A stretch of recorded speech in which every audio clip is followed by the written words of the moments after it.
Hi guys, കഴിഞ്ഞ ഞായറാഴ്ച നമ്മളെ വിട്ടു പോയി. റോഡ് ക്രോസ് ചെയ്ത് വരുമ്പം ഒരു കാറ് മുട്ടി. അപ്പം അവിടെ തന്നെ പോയിന്. അപ്പം മിട്ടു പ്രസവിച്ചിട്ട് 1 വീക്ക് ആയില്ലോ. അപ്പോൾ പിള്ളേർ റെഡിയാണെന്ന് നമുക്ക് അറിയില്ലായിരുന്നു. നമ്മൾ അപ്പുറം ഇപ്പുറം എല്ലാം നോക്കിയിട്ട് അവസാനം പിള്ളേരെ കിട്ടി. പക്ഷെ പിള്ളേർ നന്ന ചെറുതായിരുന്നു, കണ്ണുവരെ തുറന്നിട്ടില്ല. അപ്പം പാലില്ലാണ്ടിരിക്കുമ്പം പണിയല്ലേ. നമ്മളെന്നിട്ട് ഫിൽറ്ററിലാക്കിയിട്ട് രണ്ടാൾക്കും കുറേശ്ശെ പാലിലാക്കി കൊടുത്തു. 1-2 ദിവസം അങ്ങനെ അഡ്ജസ്റ്റാക്കി. അങ്ങനെ ഇരിക്കുമ്പോഴാണ് മിട്ടുവിൻ്റെ അമ്മ എപ്പോൾ നമ്മളെ വീട്ടിൽ വരുത്തുന്നുണ്ട്.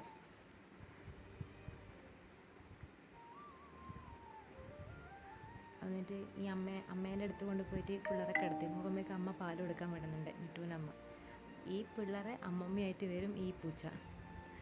അപ്പം 2 ദിവസം ഇപ്പം പാൽ കൊടുക്കാൻ വിട്ടിട്ടുണ്ട് അമ്മ. അതിനുശേഷം പിറ്റേ ദിവസം നോക്കുമ്പോഴേക്ക് ഈ അമ്മേൻ്റെ ഒറിജിനൽ പിള്ളേരുമായിട്ട് ഇപ്പോൾ വന്നിട്ടുണ്ട്. ഇപ്പം നോക്കുമ്പോൾ വീട് നിറച്ചും പൂച്ചയായി.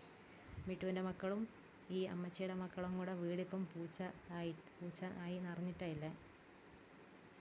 പക്ഷേ ഇപ്പം പുറത്തായത് കറക്കിയ സ്ഥാനം പോയി വീട്ടിൽ നിന്ന്.